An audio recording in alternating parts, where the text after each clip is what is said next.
Hi friends जोहार एटा गाधी गुधा करी tiffin पतर खाई खुआ निया मुईटा भात मोर हो गला न इनु पालंग शाग रांधमी आज देखामी मुई केन्दा करी पालंग शाग रांधी छे जे एटा पालंग शाग काटी कुटा करी धुई धुआ दे छे इने प्याज सूखा मिर्चा कच्चा मिर्चा पातल मोटा लहसुन के छोट छोट कर काटी दे छे आरु उइल ने आलू दुईटा नहीं छे कढ़ई गरम है तेल दे देनी इनु सुरसो टिके दे देनी सुरसो फुटी गला इनु जीरा दे देनी आधा चम्मच जीरा फुटला इनु दे देमी मुई प्याज के देखुन प्याज के दे देनी प्याज के टिके भाजी देमी टिके भाजी हला दे देमी इने सूखा मिर्चा कंचा मिर्चा दे को टिके भाजी देमी आलू ने के मुई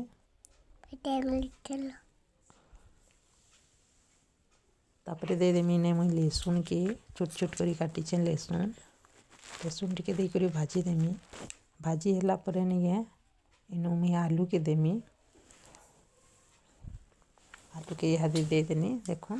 आलू भाजी हला परे टिके भाजी देमी आरु इनु गोटे डाबी देमी थाली टे डाबी देमी मुई देखुन आलू आलू आलू आलू मोर पूरा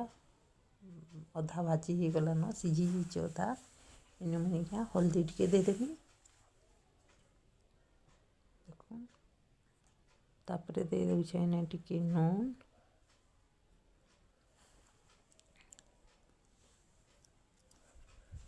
मुई कईटा लोहार करी बनाऊचे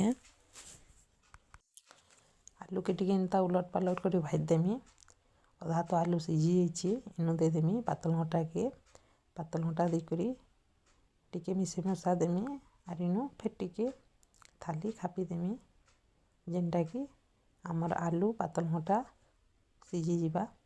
इनु मसला गुंड टिके दे देनी देखो आरु थाली के खापी देमी इहादे 2-3 मिनट भलिया एंता खापी देवी लो फ्लेम रे पूरा सीझी जीवा पातल घंटार आलू देखुन पातल घंटार आलू पूरा बढ़िया से सीझी गला न इनु इहादे मुई दे देमी पालंग शाग के दे करी न पारे के नी उल्टे दे देमी आर टिके थाली खापी देमी मिनटी भलिया जेनटा कि पैन बाहरी जीवा इतिरु देखुन केते पैन बाहर छे जे बहुत सहज और जल्दी भी हो जाएसी देखो मुई आलू टिके बेसी दे दीचे गहले से बेसी आलू दीचे शाग कम हो गला देखो मोर वीडियो जदि भल लगुचे बेले लाइक करबे शेयर करबे सब्सक्राइब करबे और फेसबुक पेज रे देखुछन बेले फॉलो करबे कमेंट करी बताबे पालंग शाग केनता लगला रेसिपीटा देखो शाग पूरा रेडी हो गला न पूरा पैन सुखा हो जेनटा कि पैन अंश टिके भी नहीं रहबा हेतकी तक टिके बसई देबी देखो पूरा रेडी हो गला न इहादी पालंग शाग एंता करी थरे बने करी खाई देखबे आके नवा वीडियो आनमी रखुचे।